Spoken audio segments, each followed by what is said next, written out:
Hello, I'm Julia. I've written a whole blog about the importance of play and language, and then I didn't record anything.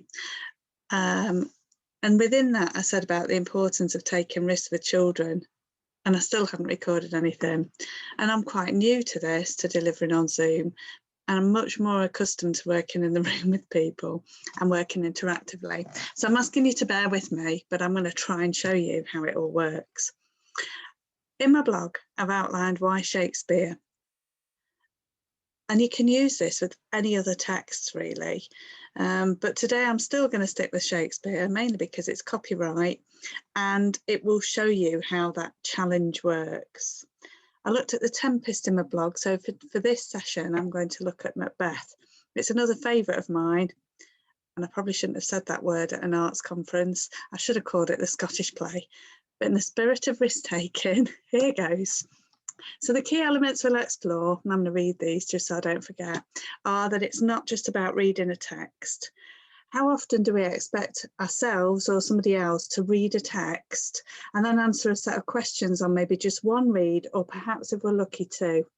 Or how often do we rush through things because we haven't got too much time in a lesson, and then expect somebody to do something with it, or for children to write or express themselves as a result of what they've just read without really having time to experience it and to live it.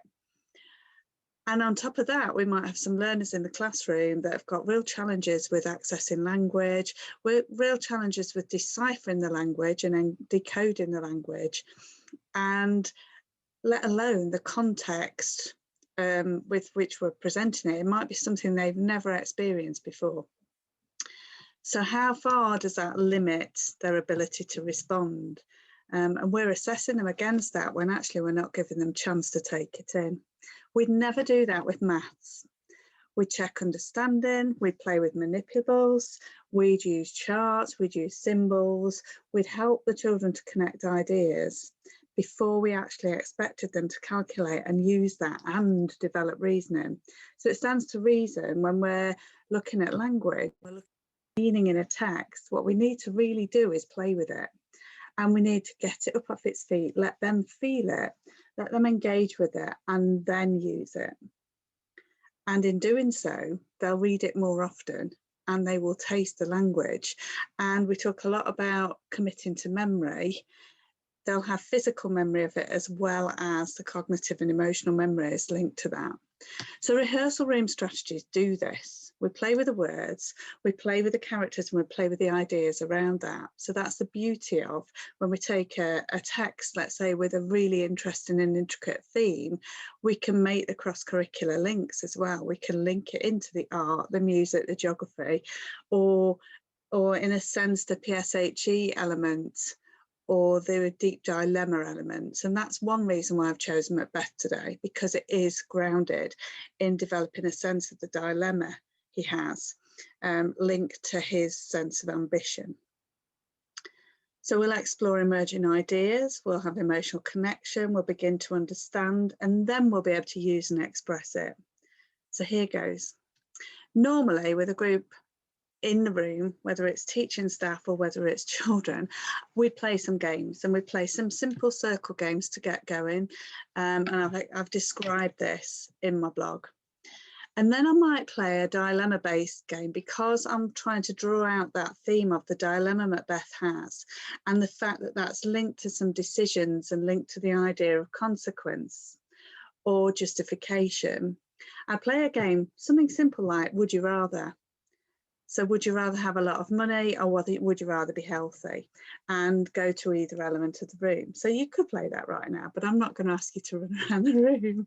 I might just throw in this one because this is my favourite. Would you rather be Batman, or would you rather be Superman? And you'll all have your answers for that. Mine would probably be about the kit Batman's got, because I quite like a bit of gadget. I also like Batman's costume, but some of that might be linked to values. Some of that might be linked to your preferences, or for some of you it might be your ambition to be able to fly. Who knows? But then that would give you a sense of, we make decisions based on our own preferences, our own values, and maybe what's gone before as well. So what this might also do is kick up a lot of that coming out of your children. So you also need to be a bit sort of sensitive to what that might bring out. Hopefully you'd have done a little bit of work about Macbeth by this point. You might have explored the beginning, but if you haven't, let's just engage with Macbeth, the character. So I mentioned about moving around a room, and you would need some space for this, but you wouldn't necessarily. But let's just imagine the opening scenes of Macbeth, which is on a heath. And some children might not know what a heath is. You might need to go into that, you know, and link it to a context of where they've been and what they've been. So it could be that it's kind of like a big field, and there's been a battle. Give a bit of context around that. What might it feel like? What's the weather like? Show me, walk around the room. And all you're doing at that point is low risk stuff. Just walk around the room any way you like, use all the space, setting up your expectations for not bumping into everybody, all of those sort of things. And then what I would introduce is, now stop and show me. Show me a man of honour. And I might have the words, I might not. So show me a man of honour. I've just dropped all my words on the floor, so I'll just pick them up again. And we'd see what that meant to children. They might not even know what the word honour meant, so that might be where you invite somebody to explain their reasoning behind that. Okay, let's move again. Let's walk around the room as a man of honour. Okay. And you might be noticing that, you might be looking at body language, you might be looking at poise. Now stop and show me a worthy gentleman. Show me what a worthy gentleman looks like. And the same goes, move around the room as a worthy gentleman. Okay, next, stop and show me a ruthless man. And so on. And you see that I've got some others, like Valor's minion. Hopefully we wouldn't have them all laughing and joking like the cartoon minions, but it might give some access to what a minion might be. That might enable us to look at the term minion and what valor means as well.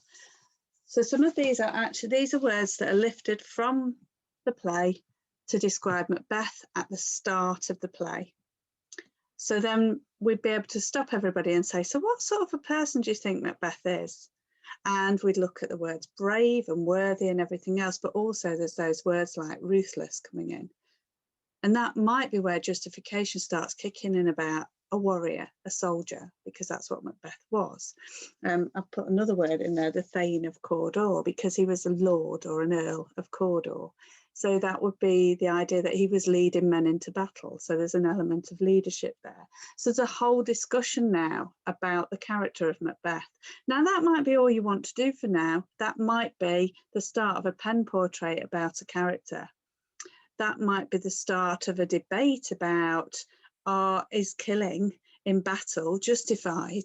You know, does that make somebody brave? It might, you know, that could be a really, really complex debate. It's entirely up to you. But what we're doing is feeling that language, walking the language, just exploring that language and seeing what people notice. Okay, before we come to the actual text, you'll notice we haven't seen the whole text yet. It's not like walk in the room, highlight the words that you like the look of to find out what Macbeth was like or anything like that. We've introduced him. And we're creating an appetite for knowing more. The next element we would do, or we could do, is take elements or chunks from the actual text that we're going to study and we're going to look at in more detail, lay them around the room while they're all walking around like a worthy gentleman, and then invite them to turn them over just for a minute and notice the word they like the best. So you might have to plague the inventor. We still have judgment here. If the assassination could trammel up the consequences. That's a really difficult one to say, which might be great fun for them to actually say. If the assassination could trammel up the consequences. And that might be a point where you ask everybody to repeat that and say it and taste it and enunciate it so they say all the words. And there'll be some words in there they might not understand. So you might say, what sort of word do you think trammel is? What does it suggest? With no dictionaries, we're not going to start having a look. We're just going to think about it for now. With his surcease success. And if you've looked at sibilants, that might be quite useful. You know, if you've linked that to some poetry you've already looked to, what sort, the person that's saying this, what sort of atmosphere have we created? What do you think that word surcease means? Is there anything in there that might give you a clue? So it's just playing. He's here in double trust. So that idea of double trust might be something that appeals to them, and that would be something you could talk about within the group as the children walk around and pick something up, or the young adults, however old they are. So we've already started a bit of an appetite for the text before we actually go to the text. And here is where I'm going to try and share my screen with you, and hopefully it'll be there.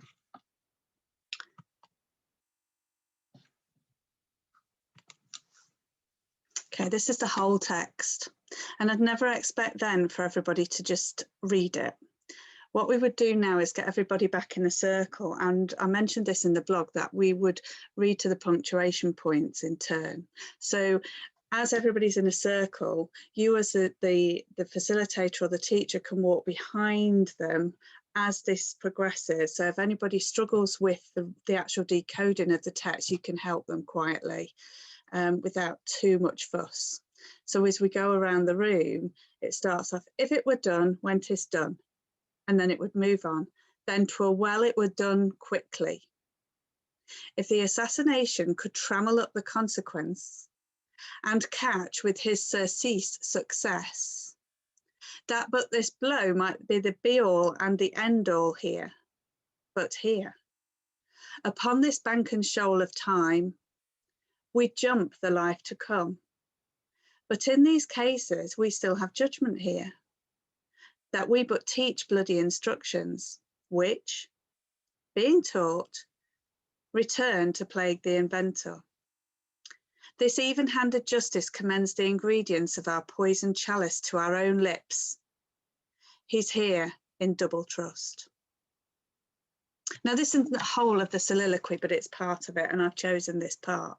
And I wouldn't just read it once around the circle. We'd keep it going. It would go round. So people would get a chance to read different bits, but each time they will have heard somebody else read it. And what you notice is the intonation, the inflection that comes into this, and that element of feeling the meaning comes out. And I've mentioned this in my blog about the rhythms of Shakespeare's language and how if it links to our heartbeat, we pick it up, but equally when it doesn't and when it stops, we notice, and we notice how it unsettles us or what it makes us notice. And with line stops in the middle of sentences, which words it focuses on. I do at least 3 rounds of this. So you'll know we've all listened to it and read it more than once, and we've experienced the words quite a lot. At this point then, you could invite the students, your staff, whoever is working on this, to walk around the room and change direction on those punctuation points. See how it physically makes them feel. And then you could have a discussion about what's going on in this piece. This is Macbeth speaking. How is he feeling? What is going on? And what I hope you'll notice is that he's weighing things up, that his mind is wandering between, should I do it or shouldn't I do it? And what are the consequences of my action? What is the sense of the piece? How is he feeling? And which elements of the language or the rhythm make you feel that? And what are the words that stand out? And that's the point where you might connect with some words. I still won't get a dictionary out. They'll want to know what some of those words mean, but we can deal with that later when we get back to class or to our desks. we'd start making predictions about what's going on here. Now, if you looked at the story and they know Macbeth kills the king, they might know this is Macbeth trying to work out what the consequences are of him doing that. Another great way of doing this is asking children to sit down, or students to sit down back to back and to do the same exercise. So one reads up to the first punctuation point and then they swap. What that does is they feel the other person speaking, and they also have to change the way they're delivering the lines. And in something like this, that real unsettled feeling will come out. And you get to the point is, what do you think he should do? What are your reasons behind that? What advice would you give Macbeth? How would you describe him right here? Has he changed since the beginning? And a big part of looking at Macbeth is the change in him because of his ambition.